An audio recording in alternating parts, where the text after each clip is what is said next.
All right, Micron family, how you doing? We're going to talk about why Micron is down. It is because of Samsung. I'm going to explain that to you. This was part of a news story that developed last night around 7 o'clock East Coast time, and we're going to explain to you kind of look at everything. This is not a specific Micron issue. It's not like Samsung is impacting just Micron. It is pervasive. So I'm going to explain everything to you. If you're new to me, and my name's Austin, I am building a Micron community here on my channel, as well as kind of an AI memory stock community. So if you care about this sector at all, please hit that subscribe, hit that like button. I would greatly appreciate it. And I promise I will deliver value to you, keep you updated, help you make more money. That's my goal. Okay.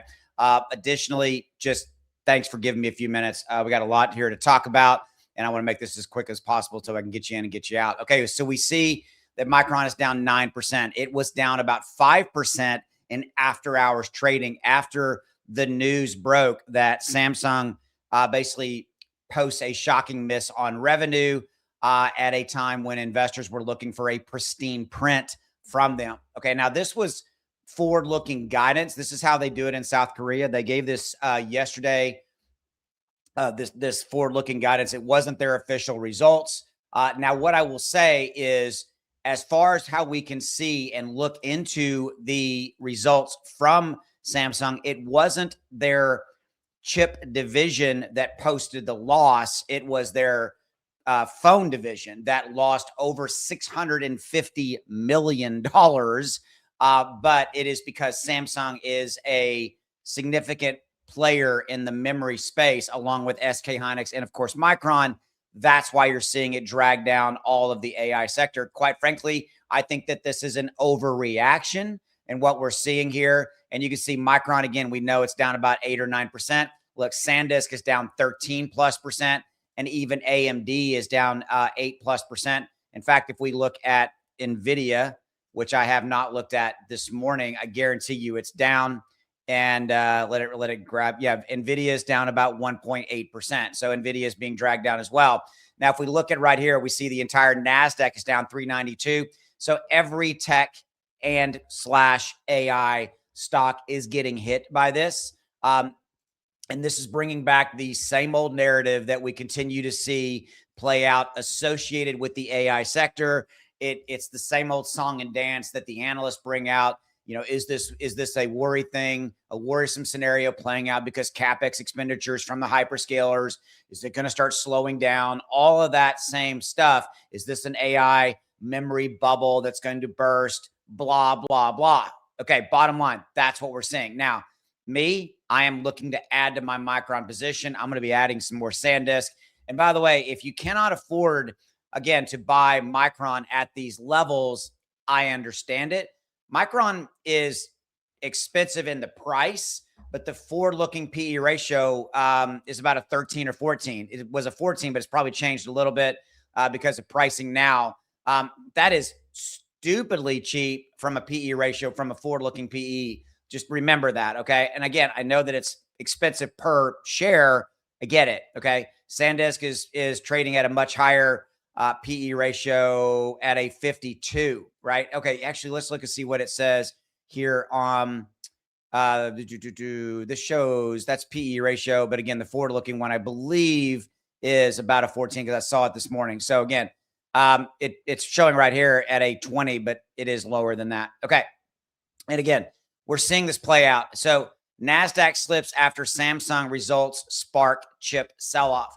Again, I want to remind you that as far as the visibility we see into the Samsung numbers, it wasn't the memory division that was the problem. In fact, in this article here, this is the one I used to break the news last night. What Samsung did was they missed on sales. Right here, they missed on sales. We were expecting, let's see, we were expecting 111.7 billion. We did not get that. So basically, it was 171 trillion won. We got 172. Sorry, the number we got was 171. The street was expecting 172.8 trillion won, basically 111 billion. They did not get that. They blew away earnings as far as profits. They blew that away. We were expecting, let's see, 55.6, and we got 58.4. And this goes on to talk about right here, semiconductor focused divisions reaping the dividends from rip roaring demand for memory resources. Uh, However, it was the mobile segment which was the massive loss, reporting a $653 million loss. It was the mobile division that did that. Okay, this right here talks about how Samsung is raising their prices. They're gonna basically be raising their prices another 20% moving into Q3, and their DRAM prices. They raised them 90% in Q1, and then they raised them again in Q4. They raised them in Q4 2025, 50, 60%, and then they raised them 90% in Q1 2026. Everybody's raising their prices. So where does this leave us? I think, again, guys, what I said at the top of the video, I think that this is an overreaction to Samsung's earnings. I'm going to remind you, this was not their official earnings. When South Korea, they give kind of forward-looking guidance, and then I think Samsung's official earnings are coming out on July 22nd, which, today's the 7th, so we got about 2 weeks or so until we get the official. But on the Kospi, this is how they do it in South Korea. They give these kind of forward-looking guidance numbers, and that's what we're seeing playing out. Again, this is an overreaction, in my opinion. This is Wall Street continuing to overreact, emotional panic. This is retail Micron holders, in my opinion, overreacting. It's the bears stepping in to push it lower, to drive the price down so they can buy it cheaper, all that kind of stuff. SanDisk is getting hit harder. Now, some of the losses actually have pared back. Actually, why I'm recording, because this was as high as 14+%. And Micron at the top of the recording, I think, was about 9.5+%. So we're seeing some of the losses pare down as we speak, which is good news. Okay, so again, and what you're seeing here is it's made the front page of finance.yahoo. Again, you're seeing this probably play out on all the financial channels. They're talking about this, and they're saying, they're basically just saying, oh, it's Samsung, it's resulting in a chip sell-off, and chips are selling off, and then people are not even investigating, not even looking and finding out and really looking at the numbers like I just gave to you. And they're going, oh my God, the sky is falling. I need to sell. I need to sell. I need to sell. That's what's playing out. It is an overreaction. Think of it as a knee-jerk reaction, like when they hit your knee, kind of a knee-jerk reaction, if you will. Overreaction. I'm going to remind you, I've talked to you guys about this in a ton of videos, that what we're seeing from the hyperscalers right now, we have no visibility right this second that the hyperscalers are pulling back from their Capex expenditures. That's the fear. The fear that is pervasive in the entire AI sector is that the hyperscalers are going to stop funding all this. And I'm going to remind you of something I've said in a couple of videos. It is an arms race between the hyperscalers. It is. What do I mean by that? Whoever loses, whoever doesn't spend enough money to achieve kind of retail domination in a year to 2+ years for all the retail apps that they're going to deliver, they're going to be viewed as a loser. So it's an arms race. I'll take you back to when the United States and Russia were in a nuclear arms race. Neither side wanted to be viewed as the loser. So we were spending billions and billions of dollars. I know that that's maybe kind of a grim analogy, but that really is the best one that is pervasive in kind of everybody's mind. That's what we're seeing here.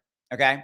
And right this second, we have zero visibility that the Capex expenditures are going to slow down. So that means that the money flowing to Micron, to SK Hynix, to Samsung for the memory divisions, or for the memory component, as well as to AMDs, the NVIDIAs, the Intels of the world, all that kind of, and all the other AI players, it's not going to slow right this second. Now, if we get visibility that is changing, and the problem is that the hyperscalers don't want to be the first one to come out and say, we're scaling back. Why? Their stock will plummet. They will be viewed as an AI loser, an AI laggard, if you will, lagging in that race. And they simply cannot afford to do that. Okay. That's what is here. Now, is there bumps and issues and all that kind of stuff that's going to happen? Absolutely. The memory space and the AI space, extremely volatile. You're seeing it right now. But in my opinion, what you're seeing is an overreaction. Okay. That's what you're seeing.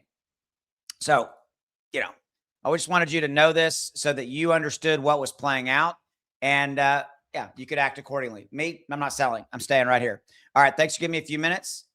Appreciate you. and I will see you down the road. Don't forget to hit that subscribe button, turn that bell notification if you like what I did for you. See you. Bye.